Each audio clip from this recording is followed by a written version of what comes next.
bro. Easy. Up early, man. I'm up early for you. Bro, I was when I locked in then to see you drop the phone, I was like, my guy looks tired, you know. Sorry, bro. My bad. That's all right, bro. I know you've Nah, had your like time I had schedule a, and that in it. I messed up the time schedule. that's all right. Like, I had a late night, and then I was just like, oh, and I woke up at like 10, and then I was Okay. like, oh, okay, like, I need to actually start getting up. Bro, do you know what it is, yeah? I was actually going to message you. I was like, bro, I can do it at 12, you know? And I thought, nah. Let's not push him. 12 would have been a stretch, like. Trust me. Bro, do you know what it is, yeah? I'm trying, like, because obviously I'm not DJing right now. And Yeah. the night, like, for me, I've kind of flipped the body clock completely around. So I'm getting up 9, 10 o'clock in the morning Yeah. and just trying to make the most of the time that I've got in it. Like, normally it's a 5 a.m. finish, 6 a.m., get up at 12, 1 o'clock, like, having breakfast at 2 in the afternoon. You know the ones. You know the ones. So how you been during quarantine anyway? Good, bro. You know, like the first week or two, I was struggling, man. I'm not gonna lie. Like, obviously, this kind of came out of nowhere, innit? We've seen it building, but if you said to me 2 months ago that all the clubs and everything would just be locked off and everything would just shut down, I would say, nah, you're chatting shit, but yeah, man. The first week or two was just getting used to it, really. But now, I think I'm good, man. Like, I'm actually being super. I think I said it to you on a voice note yesterday. I'm actually super busy, bro. Like, I'm keeping creative. So yeah, man, I can't complain, bro. You know. Yeah, you know what? It's crazy because, like, as you said, like the first 2 weeks, I kind of thought, oh, this will be like a little period where I can just sleep, chill, do nothing. This guy was looking to do nothing. I was looking to sleep, man. I needed to catch up on sleep. And like, I came back from Amsterdam from January, and I was really just tired from that. I was there for 2 weeks, DJing out there, and literally in January, no one would, like, I would never see this coming. Like, people can't. I know it was something there, but no one actually thought it would touch UK or touch London. I remember seeing the news, innit, and it was in China and whatnot, and obviously you look at it, you think, bloody hell, it's a bit peak, but you just don't expect it to. You just don't think these things are going to land on your doorstep, man. And before you know it, everything lock off. So it's crazy, man. But yeah, like now, just doing this. So everyone join in. Appreciate everyone joining. So I'm gonna get into a short interview with Stylus. What do you prefer to call yourself? Like, Stylus? What's bro? Do you know what? Yeah, obviously the name. I changed the brand. It was just a bit of a online thing, trying to centralize like my name, because obviously when you type Stylus and you search stuff around, you get the little Stylus pens, and there's another Stylus over in America who's like doing his thing, and we would get tagged in tweets together, and he would forward me stuff that I would get tagged in, vice versa. So it was more of just a little flip on the brand, just to kind of centralize what I'm kind of doing in it. But everybody still calls me Stylus, man. A lot of people call me Stylo. So it's one of them, bro. It's not a biggie, man. It's not a biggie, to be fair. So whatever you want to call me, G, I'm good. I'm good. How did DJing kind of start for you? How did everything start for you? Oh, bro, do you know what? Yeah, like, I guess it started just growing up in the crib. Like, my mum and dad were heavily into music. Like, my dad would be rocking like the Motown in the crib. My mum was into the old MTV based stuff, like when MTV used to play like proper music videos and that. And it was always like in me. I was always into music. And at first, like, garage was where I started out, to be honest. I never really messed with like R&B and hip hop. And then coming through high school, I would beg every year for a set of turntables. I remember from like year 7, I think it was like 11 years old, I started asking for decks, man. And I would never get them. I think my mum and dad just thought it was going to be like a bit of a fad. And then year 8, I'd be like, oh, I still want my turntables. Year 9 come, I'm still asking for my turntables. I'm still asking for a pair of decks. So after like 3 years of asking, I think they thought, do you know what? Maybe let's just get him a pair of turntables and see how it goes. And I remember one Christmas I woke up and I got the shoddiest pair of like cam belt drive decks, bro. Like these, it was like a £200 DJ in a box kit. You got your little 2-channel mixer with it and all that.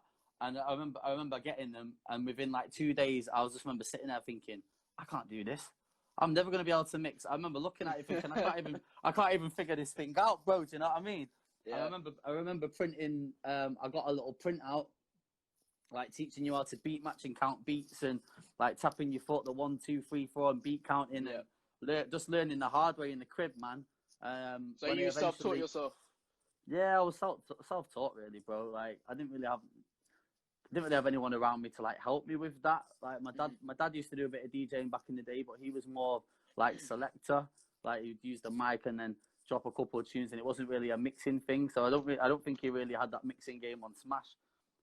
So when I started picking it up, the word kind of got around school that I was trying to be a DJ. I'm like 13, 14 years of age. Yep. And a group of MCs that had a little garage crew, because garage was like huge at the time. It was called the Deja Vu Crew. Yeah, Mhm. these were big in money back in the day. This is like Okay. this is when I'm like 14, 15 years of age. I remember them guys hitting me up and like, yo, you should come and join our little crew. Like you should come and get involved. So it kind of just spiraled from there, bro. I ended up joining this clique called the Deja Vu Crew. Yeah. It's like 5 MCs, 6 MCs. I would DJ, and it was all old school garage. And these kids would come round to the yard like whenever we could get it in, even before school. Sometimes these dudes would come round to the crib. My pops was pretty cool with letting the guys come round, so we would have sessions in the yard at like 8 a.m. before school, bro, and we would get it in. Like they'd all be MCing. We would record little mixtapes and we'd take them into school and give them out to people. And yeah, that's kind of where it started out, bro. You know, like just really messing around in the schoolyard, man. We ended So up. from that, how have you gone to creating your brand and creating yourself? Like, what was your first kind of proper club gig and everything like that? My first proper club gig, I don't even think I was old enough to be in the club, but you know, I'm not gonna lie. There was a local bar in my ends, man. I grew up in a little town called Sale. Okay. Big up to the Sale crew. It was just a little small town on the outskirts of Manchester. There was a bar there. That was the first place I would look at, thinking, yo, if I can spin somewhere. I didn't really know about city centre nightclubs and whatnot, so I was just looking within my immediate area. I thought, yo, how can I get into this spot? Anyway, my elder brother ended up knowing a dude that worked in there that hung around with the DJ, and he would be like, "Yo, let him come in it." Like, obviously, I'm not supposed to be in there, but there was ways. I remember I got a peg up, bro. Check this. This is a legit story. I got a peg up through the bathroom window Yeah. at this bar at like 1, 2 o'clock in the morning. I remember going in with a couple of little CDs in my hand, and my brother kind of got me in there, and I went and spun a couple of tunes. And yeah, man, I remember just having a bit of a vibe with it. And it was from there, as soon as I hit 18, that club owner hit Yeah. me and was like, yo, if you want to come and spin and do our Friday, Saturday night thing, we'd love to have you in. So as soon as I was old enough, I managed to land a little Friday, Saturday residency, like right on my doorstep, really. So that I remember that being my first club gig in my local end. And then yeah, man, I guess from there it was a case of trying to break out into the city centre, which was like the next step, if you like. So yeah, just persevering, bro, man. Yeah. I was just out here giving out cassette tapes at the time, and just trying to shout from all the rooftops, really, like just foot grinding it. Obviously now you've got social media and stuff, and Mhm. you know you can utilize a lot more tools to get your stuff out there. Back then it was a lot of street grind. There was a lot of street work involved. But I'm kind of glad that I had to go through that, man. So Yeah. like having that and then being able to incorporate the tech into what I'm doing now, it's definitely helped. So yeah, man. So That's if you how it started, started really. now, would you prefer how DJs kind of get involved, which is using utilizing these platforms and stuff, instead of going out on the streets with a hardcore copy of your mix and stuff and just handing it out, or would you do what you did back then? It's hard to say, you know. Like obviously having all these tools now, I think it's sick, bro. Like if we can utilize, you got to utilize every tool possible in it. So if we Yeah. can use Instagram, if we can use YouTube, if Twitter, whichever way, Mixcloud, SoundCloud, all these platforms. Like I think it's dope. I just like the fact that I had to learn that real foot grind. Do you know what I mean? You was actually out here. Like obviously now you can be on your laptop, you can have your online game on point. But I think that definitely helped me in regards to my work ethic, man. Do you know what I mean? Like So I like having that graft mentality, like it's built in me. so Jordan said first track you played at your first ever booking. Do you know what? Yeah, it might have even been like Hypnotized Biggie or something. You know, Really? I can't even remember. But I had a Crooklyn Clan. Shout out to the old vinyl heads, the AV8 vinyl heads. Yeah, there was a Crooklyn Clan version of of Hypnotize, which was it had like the hype bars over the top, and I think that's the one that I remember off the top of my head. That was when I climbed through the bathroom window in that bar. I remember playing that night and thinking it was lit. I was thinking, yo, this is lit, man. I want to be a DJ forever, bro. Seriously. I can't believe you got a leg up to get in there. Bro, the window was so high in it, so you couldn't just climb through it. The window was like high, and there's no way I could get in the front door. So it was like, yo, we'll peg you up. One of the brethren will come in and grab you from the bathroom. And I'd never been in a club at night before or a bar, so I remember going in there and I fell into the bathroom. And then there's bare drunk man in the bathroom and that, and I'm thinking, yo, this is semi-intimidating still. But you know, we made it work, bro. We made it work. Do you find yourself playing similar sets each week at residencies, or do you tend to always switch it up?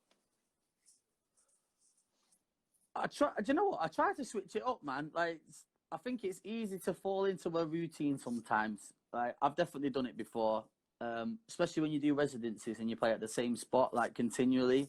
Like, it's easy to fall into a trap, especially with Serato, man. Like, you find yourself looking at the same record sometimes, and the ones that are highlighted that kind of go down, you end up playing with them. But I definitely go out my way to try and switch them around and be creative. And yeah, man, I'm always trying to push the boundaries a little bit and filter in new music, and I'll sandwich like new records around like bangers.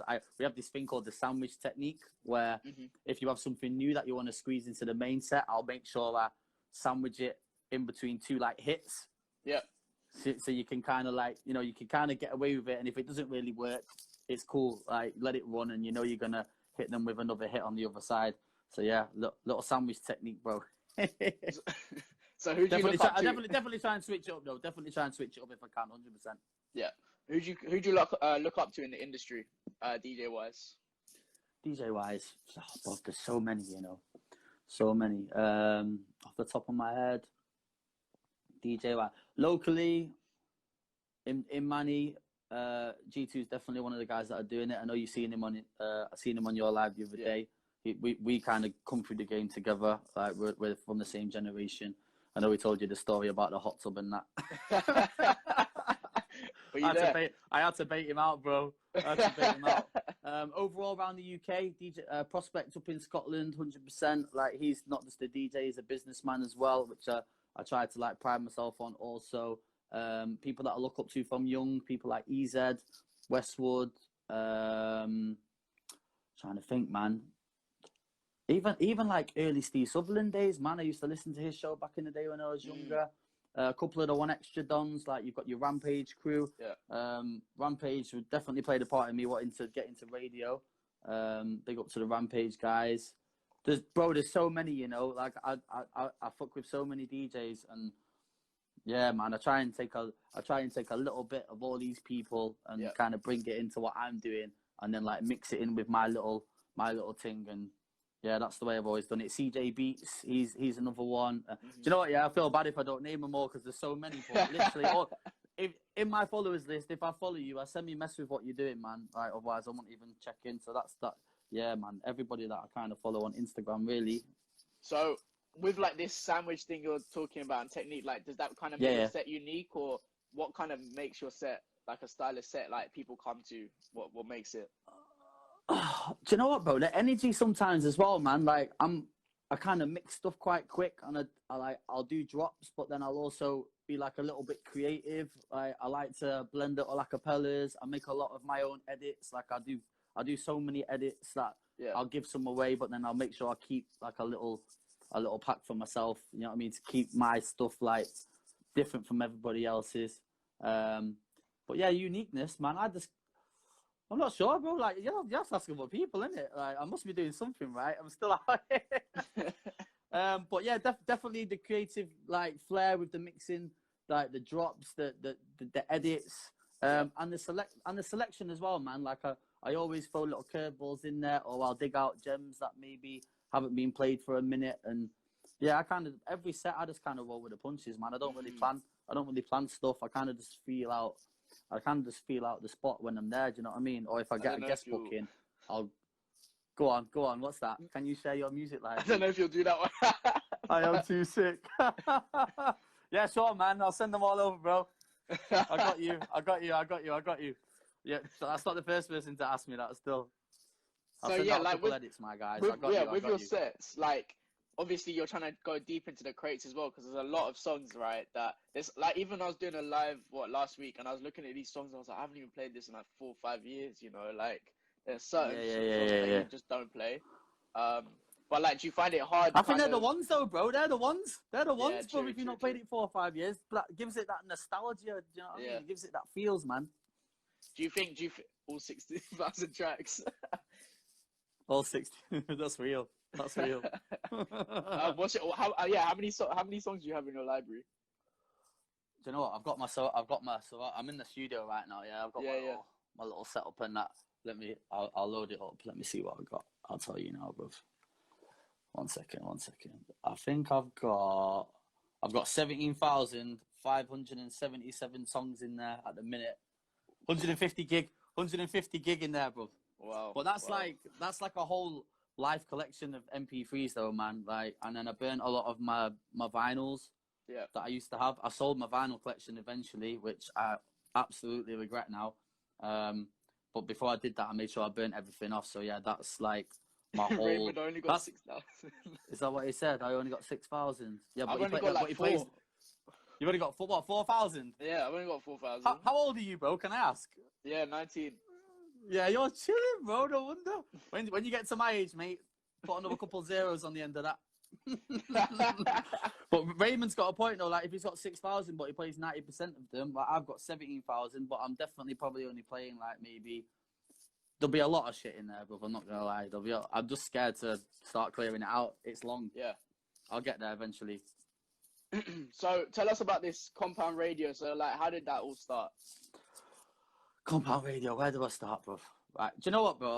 I've always been into broadcasting and radio. I'm not sure if you know, but I did like 3-4 years broadcasting a drive time show in Manny.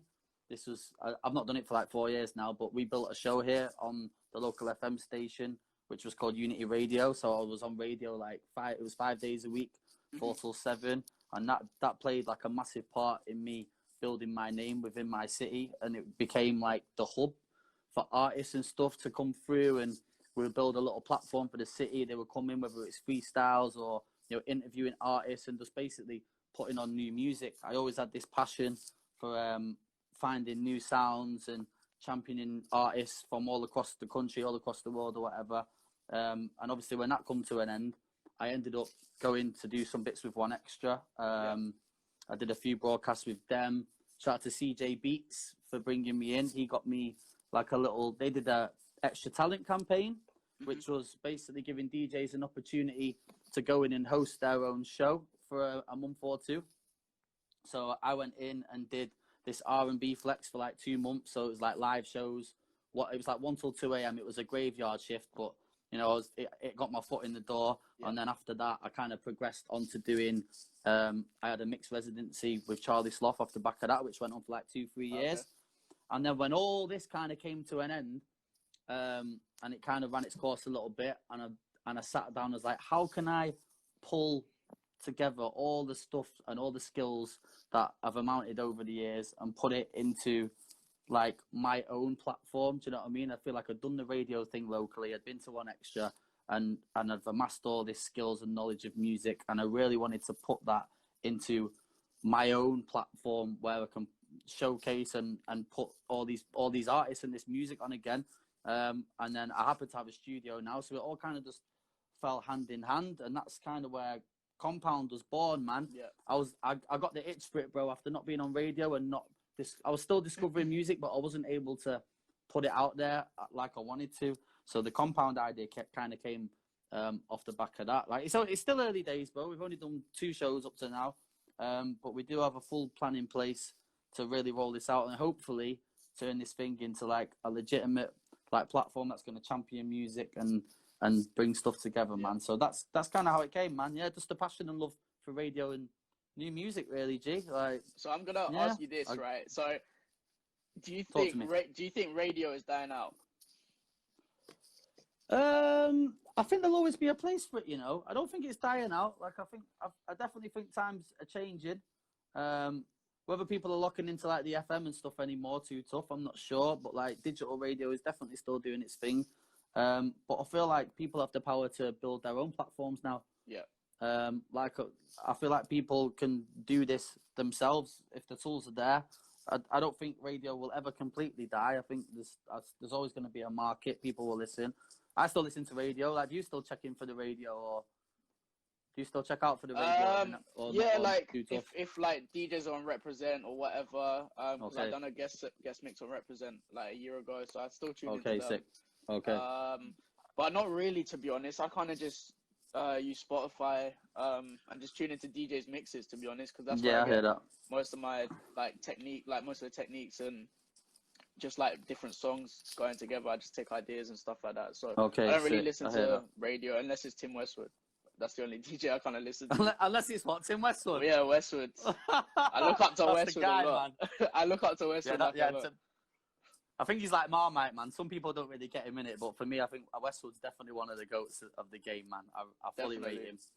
I feel like what you just said then regarding like Spotify and stuff, I think that definitely changed radio a little bit because like radio used to get a lot of the exclusive plays and man would go to the radio and whatnot, but I feel like now people can just drop rhythm. People can just drop records on Spotify and whatnot, and it kind of the outlet is there for them to just kind of do it their own way. Whereas radio used to play such a big part in like championing new music and breaking new stuff. So I'm hoping that like that kind of changes a little bit, but it remains to be seen. And technology is ever evolving, I guess. So we're just gonna have to see. But so, yeah, I'm definitely a Spotify dude, bro. Can't lie. Yeah. I think Spotify is better than Apple Music. I can't lie. Same. Apple are doing its thing, yeah, but Spotify's interface for me and the way their playlist run and stuff, I'm on it. Definitely. So Rusky asked this to Charlesy on my live yesterday, and he said that, do you think Spotify and Apple Music will allow DJs to put more like continuous mixes on there? Like, do you think that will ever happen, or do you think Mixcloud is good enough to do that? It's a tough one, isn't it, man? You'd think with the amount of money these guys are making, they would put something in place to allow you to do it.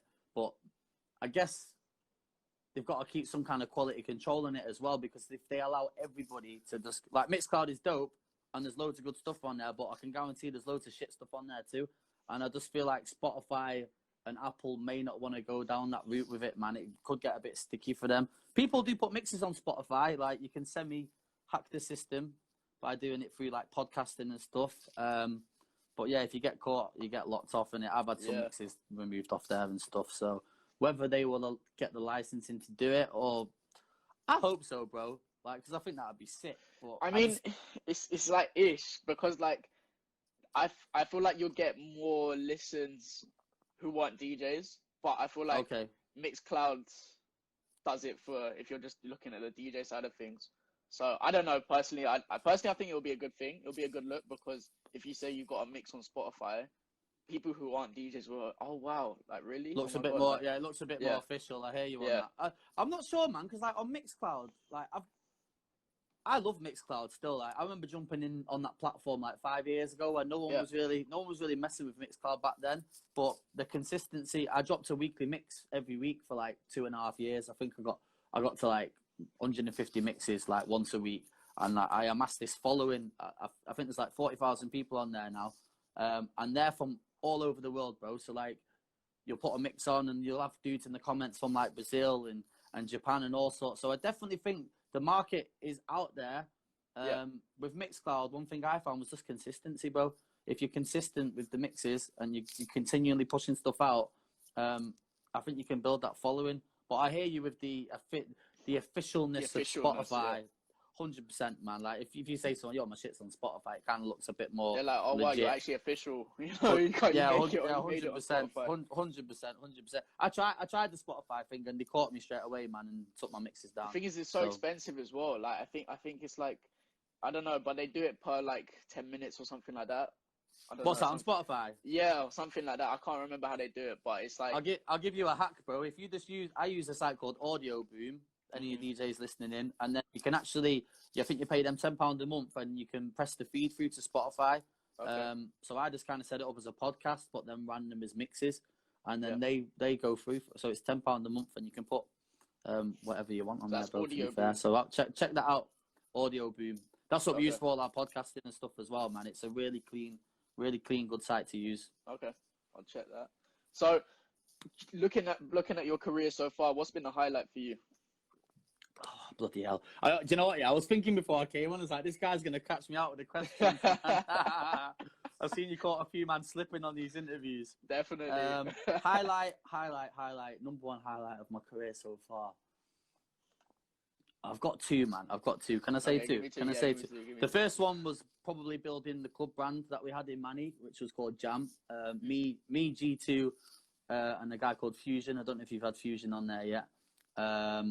We built like a brand between us, the three of us, which ended up being like, it was like the number one brand in the Northwest, man. Like, remember we had like thousands of people trying to get in this club, and we booked everyone from like Egyptian to Gigs to Style OG to everybody had come through this night. And I think that was definitely one of my prouder moments, because I just remember starting out DJing, playing to 100 people in a room, bro, to build a brand of your own that you own and have people queuing down the street. Like, shout out to Natalie in the comments. She used to work for us.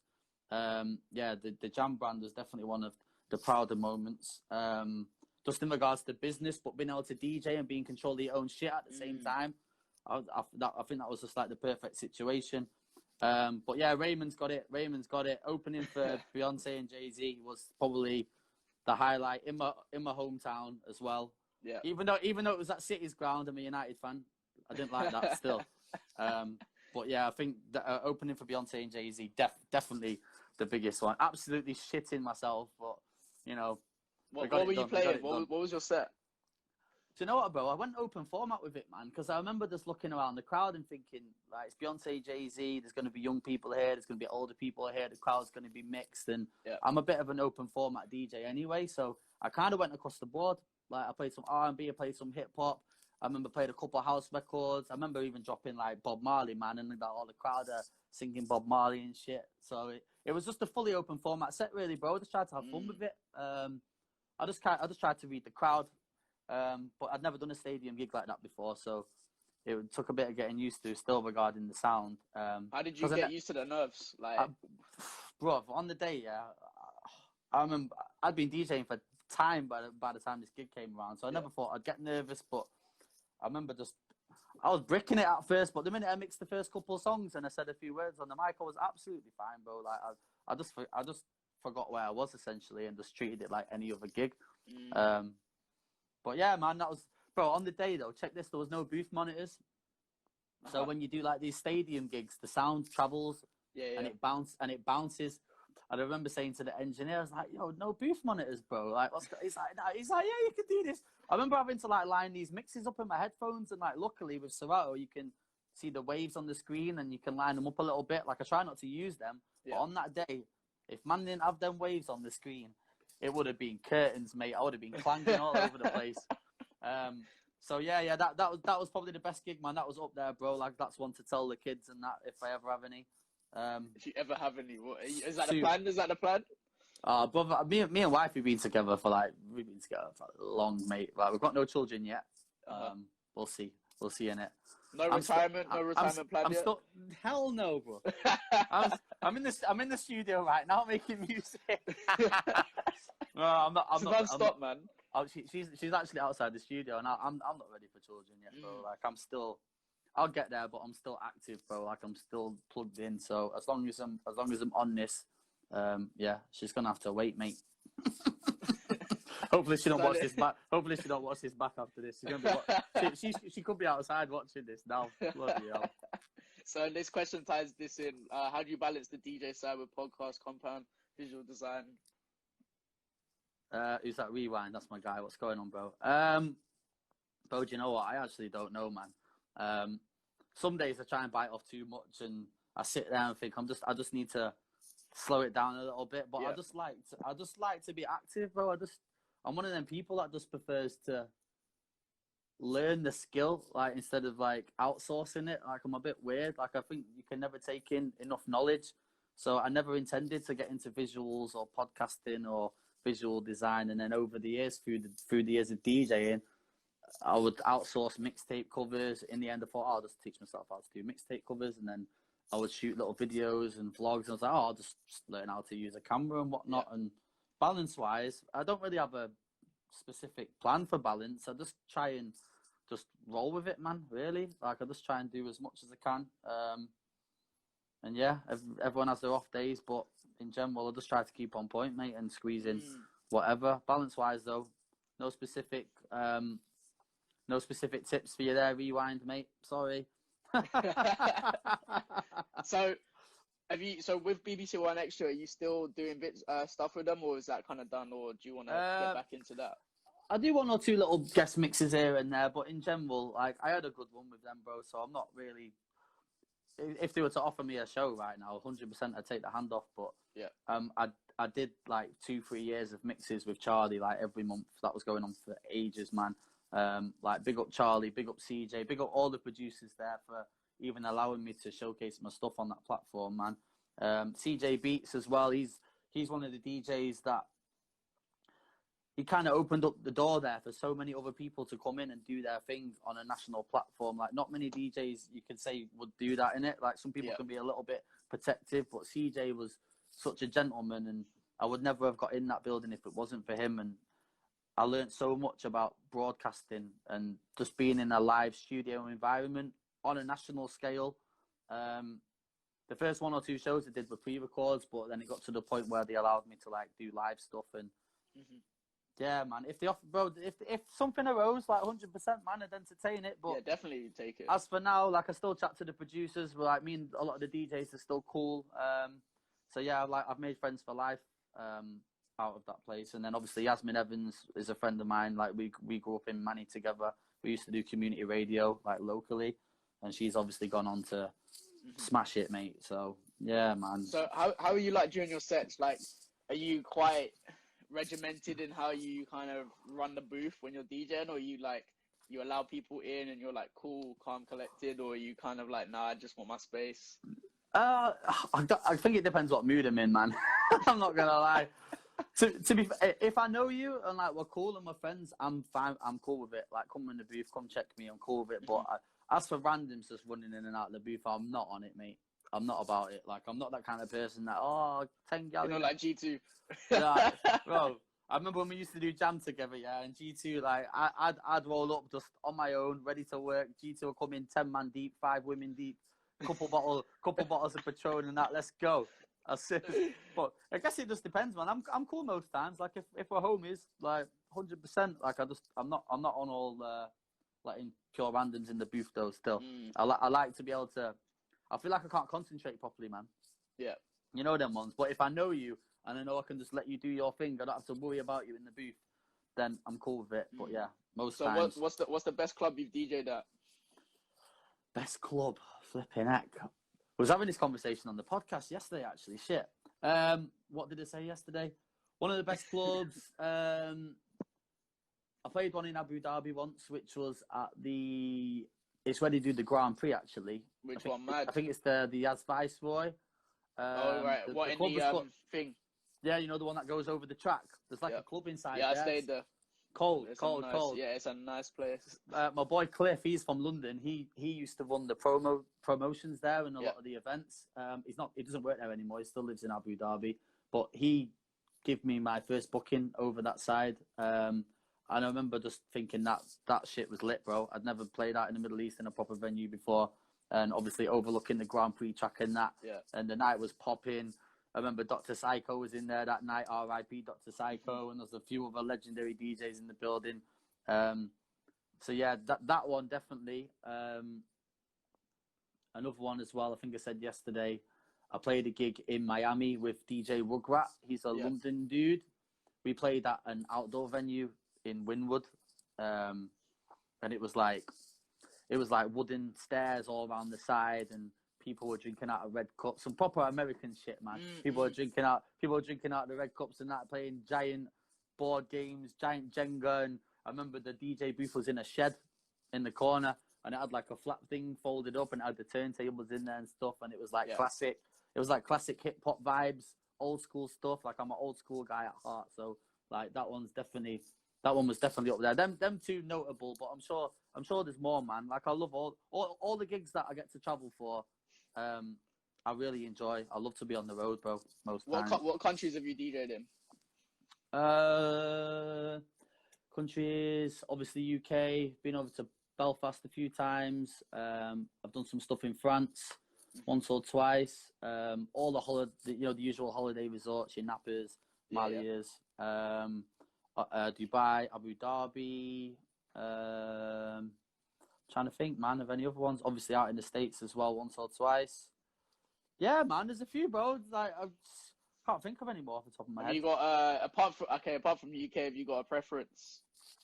What for places to spin? Yeah, space. Yeah. Sicily. Jordan keeps saying Sicily. Oh no! Oh shit! Yeah, I did a wedding once in Italy. That was in Tuscany, actually. Oh, okay. That was fire, nice place, bro. That was fire. That was fire, actually. I don't really do weddings, but if it's for like a friend, and when I get inquiries, I always say to them like, if you want a set, I'll do your wedding. But I'm not on no Disco Dave vibes. you know what I'm. Someone dropped their car keys. You know what I was. The buffet is open. The bar is open, ladies and gents. I'm telling you, man. But preference, I don't know, man. Like I try to treat every gig like with the same respect, really. In the UK, like Scotland is up there. I love Edinburgh. I love Newcastle. Yeah, man. Don't really have a preference, bro. I'm not gonna lie. Like if I get a call and it means we're jumping on a plane to go and do something different and experience a different culture with being able to DJ, they're up there with my favourites as well. Dave, I just love to travel, bro. Dave, your mum's here. Your mum's out back. You know them ones. Those kids' parties. I'm telling you, bro. Jesus. That's what I had to do, though. Like that's how I started. I did my sister's birthday party, and I had to get on the mic going, someone's mum, there's outside, you know, like that. Okay.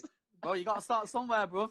Yeah, of course. I started in my bed and then in my bedroom, and that's it. And yeah. The guy said I started in my bed, you know. Well, I kind of did. I was just sitting on my bed doing it, and then I got a little desk.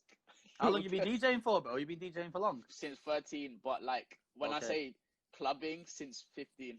Okay, sick. So you was out in the clubs at 15, yeah. Mad. Yeah, I had to. So there was this DJ who's coming up as well, DJ Els. I'll send you later. Okay. He's 13. He's doing what I used to do, which is like I could only do the early sets between 10 and 12. I couldn't. Okay. I couldn't be in the club after 12. So I'd done that, and then been going all over. Get to learn that art of the warm-up set though, bro. Doing the 10 till 12s, isn't it? Yeah, like, definitely. Not a bad way to get your stripes up, man. Yeah. I respect that. Spinning in his sleep. I want spinning in my sleep, man. This guy, DJ Jordan, you know, the guy's a joke. Yo, bro, let me say as well, bro. This whole interview thing is sick, by the way, bro. Like, I didn't realize how young you was, man. Like, I think it's serious, and some of the dudes that you've had on here as well. You've spoke to some like DJ royalty, bro. Like, I've had some big people, you know. Like I seen you have Mr. Play on here, like Jay Knox, like they're my guys, man. Jay Knox is later, yeah. Who else you had on here? I had Charlesy, Rusky, Martin. Cold.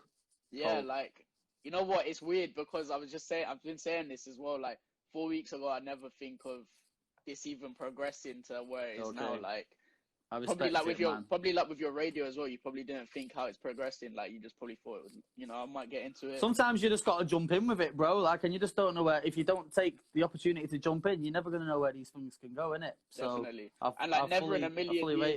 Never in a million years, like I'd get to interview DJ Charlesy like yesterday. Like I don't even think that'd ever happen. Yeah, so like, sick. And I look up to him like crazy. I was looking through the DMs right before he like spoke back to me. I was just like me. Some old school DMs where you're reaching out to him from 2015. Like me just like DMing myself. Not even seen or anything. Yeah, no seen, nothing. I respect. Like, you know what you should, bro? You should think about a way to get these recorded and get them like start building a little YouTube or some kind of that's what everyone's been saying, off the back of it, man.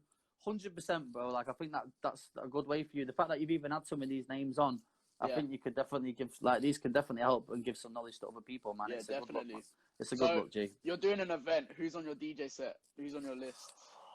If I'm doing an event, yeah. Woo, so talk to you one. Flipping heck. There's so many DJs that I mess with, man. Do you mean like famous DJs or just people? DJs, any like famous your friends or whoever, like who would be the ultimate lineup for you? I definitely put my homie Double on. That's my guy. Like, we do a lot of stuff together, and he's just Selector King, great with the mic. I'm trying to think of other DJs that I mess with right now. You got obviously in Newcastle, you got Cue Ball, Play. They're my guys. Joe Sensation. Up in Scotland, Ellington as well. Flipping it, bro. There's so many. Day's my guy. Like, I had Day at one of my events before New Year. He come and lenged it down. Oh, bro, there's too many, man. Locally, obviously, G2's one of the kings out here. Like, we've done so many sets together. Oh, bro. Obviously, famous-wise, EZ would definitely get a booking. Trevor Nelson's R&B done. There's too many, bro. There's too many. CJ Beats is in there 100%. He's one of the greatest DJs out here. Yeah, bro. Do you know what? Yeah, ever could book them all. There's too many. I won't be able to fit them all. I won't be able to fit. That's the thing. When we had Jam, it enabled us to build this community and book DJs. So every other week we would bring a guest in from around the country and just let them do their little thing, get them drunk, catch a vibe, and that's how we built this little family unity amongst DJs through our club brand, which I think was sick. The guy said planning a festival, not an event. Do you know what I mean? Have you done any festivals? I've done Parklife a couple of times. Okay. That was with the Jam brand again. That was with Fusion and G2. I've not really done. Is clubbing more your scene, or would you go down the festival route as well? Or I'd love to do the festival route, bro. Like, I just don't feel. I still love the clubs and that. I just feel like they just don't feel the same to me anymore. That's like, what I was going to ask as well. Yeah. I still enjoy it, bro. I still like playing the venues and that for sure. And I've got some good residencies, man. But I just feel like the energy is not the same. That's why when you do the events, you're kind of in control of that. You can control the energies and promote to the people that you want within the building and stuff. Like, I'm not hating on all the clubs. Like, they're doing the thing for sure. But I just feel like it's definitely changed a little bit over the years compared to when I started going clubbing. Yeah, man. Do you think clubbing is more like money, bottle spends, and not everyone coming out there just to enjoy enjoy the music, enjoy the time and party? Or do you think that's just certain clubs? Yeah, I think it's just certain venues, man. Like, there's definitely vibes out there where it's not all about that. Obviously, you got your bottle spend venues, and like, for some people, that's right up their street, and like, I respect that for sure. But then there's other clubs that just make it about the turn up, and I'm definitely more about the turn up and the vibe than I am about the bottle spend. Like, that's just my personal preference. It's weird because I'd rather take a bottle in my DJ bag, mate. You do that anyway. You know, let's be real. You do that anyway. Them ones for sure. I do that anyway, man. You just sip it behind like little. we would take like a Tesco bag of liquor into the club, man. Oh, bro, I'm the type to put it in my DJ bag. They don't check it. I'm like, cool. No, yeah, true. But if I go out with the homies though, like, if we're all going out together on a night out, like, and we book a table and that, it's lit. Like, I think it depends what you make of the night, man, and the people that you're with is the key. What's your take on coronavirus? What's your take on it? Like, where do you think it's gonna go? Where do you think everything's gonna end? Oh, bro, do you know what? Yeah, I'm hearing people. I'm seeing social media and people like, oh, we'll get to a beef for this summer. I'm like, you're not. You're not coming back. If you go, you're not coming back. Summer's done, man. In my opinion, I can't see. I can't. A lot of people are shouting 22s in the comments. That's one of my Saturday. That's one of my Saturday residencies. Yeah, coronavirus. I think it's going to be a while before all this settles, mate. Even if it semi goes back to normal, I feel like nightclubs and the entertainment industry are going to get hit the hardest, innit? I think we're going to be waiting. I think we're going to be waiting the longest before we can. Maybe smaller bars first, and like wine bars, restaurants, maybe. But as for actual clubs, bro, the minute you put liquor in the mix, people are going to be rubbing all over each other, touching each other, vomit everywhere, all of whatever, everywhere. Yeah, like man. I was asking my friend yesterday, and she said that in Italy, she lives in Italy, and in Italy, clubs aren't supposed to go back till March next year. Okay. And they've set it as March, like latest March, so in between now and March. It sounds about right. I feel like the government is semi trying to push it back in. Like, I'm seeing people saying the lockdown's going to get lifted slowly and whatnot. But like, I know I'm going to be keeping low key till I feel like it's like safe to move around in it. But clubs, I feel end of the year, mate, maybe back end of the year. I'm saying November. I'm saying November. Hopefully, I think everything else will be back into society and up and running by September. But I'm saying clubs, gyms, bars, maybe October, November. Yeah, it depends if there's like a second spike of it as well. That's the problem. Because you know what's going to happen. Like in the UK, you give them an inch, they're going to take a mile. If they say, yeah, let's go out, you can go out. Everybody's going to go out and go ham. Do you know what I mean? Definitely. UK is really just like, I'm telling you. The thing is that's what I don't understand. Like, it's just a culture, right? Like, everyone doesn't. I mean, obviously, go out for a walk or go out for a run, whatever. But why am I seeing people sunbathe in the park? Why am I seeing people like play a cricket game in the park? You know what I mean? Like, it's not a holiday. Even when you go in supermarkets as well, bro. For an example. Yeah. It's like the minute you walk through that door, it's like the rules don't exist. People are just like up in your space and that. Everyone forgets the 2 meter distance. Like, man. I was getting some vegetables. This woman's coming over, breathing. Like, I can hear her breathing next to me. Oh my days! I would have been out of there real quick. But I'm so confused. Like, that's why they put the tape, you know, on the floor. Like, I went in Tesco for the first time and I seen these little boxes of tape. I'm like, what? So if I step into this, no one can come into my space. Yeah. Next thing there's like 10 man in my square. I went home that day feeling absolutely violated. But I'm not gonna lie. I actually come back feeling like I want to shower. Like, I've never done that before. You know, I've never gone to the shop feeling like I want to shower. It makes me anxious, G. I feel anxious. Like, if I go out and I end up getting near people, I feel anxious for a hot minute. I have to go home and settle down for a bit. So yeah, hopefully this thing blows over, man. Like, I want to get out working again. I want to get back to the vibes, and I want to start making some money, G. Like, it's a bit peak out here. So DJing is your full-time job? Yeah, man, DJing, and then I've incorporated like this videography creative side in there as well. So I do a lot of like video work, like artwork and digital design stuff. So yeah, I've managed to combine them and turn that into a bit of a side hustle. So I'm not completely skint, but yeah. I'm trying to do you think it's do you think it was the best move for you, but being like, you know, employed in DJing? Well, when I say employed, but like using DJing as your main source of income. Yeah, when I look at it now, bro, obviously it's the worst job ever because none of us can work and there's nothing we can do about it. So if you took, like, I remember when my mum used to say to me, like, it's not a real job or whatever. Obviously, I've sustained it from 18 to now, so it's been quite a while. But you never expect these kind of things to happen. And financially, like, we get looked after for playing music and essentially enjoying ourselves in it. So like, we have the best job in the world, in my opinion. But things like this happen. What can you do, man? How are you supposed to know? So yeah, I think for me, I just tried to incorporate, because I'm a hustler, man. So incorporating the design and all the other stuff was it wasn't even supposed to happen. It was just a natural progression that just ended up kind of slipping in there, bro, because I get restless. So yeah, it's one of them. But like, I mean, it's weird because like you look back and you're like, oh, should I have got a job? But then you're probably thinking, nah, if you had a job, you wouldn't be able to do the things you've been doing. Exactly that. Like, I feel like if you really want to do it, you got to kind of go all in and just go for it, innit? Like, definitely.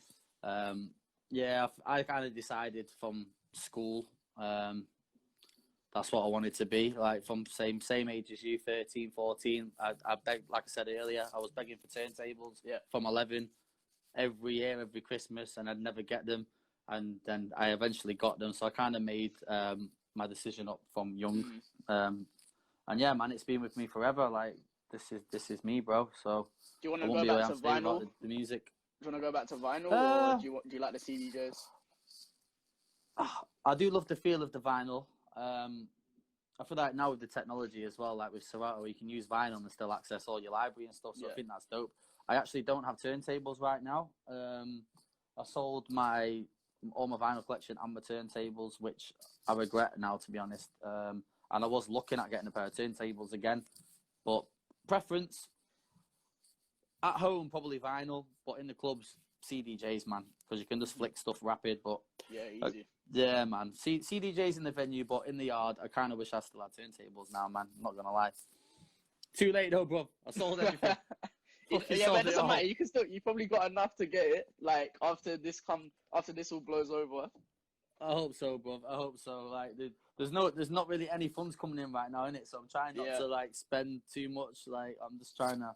I'm seeing people online like spraying, buying. I don't yeah, you know what? Yeah, just like getting onto that. I've seen you guys must be rich, you know. I've seen so many people online spending, you know, like on people's stories, like, oh, this is my 6th package of the week, and I'm like, where are you getting the money from?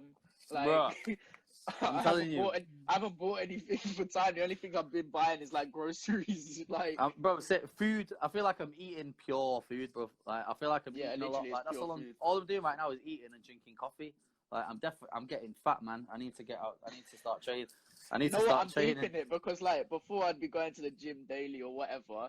Like now I've got nothing, and like now I wouldn't do anything, or like now it's just sitting at home. That's it. Yeah. I hear that. Getting them garden workouts, bro. Getting them garden workouts. Yeah, garden workouts are coming. No slacking, bro. If you keep on it.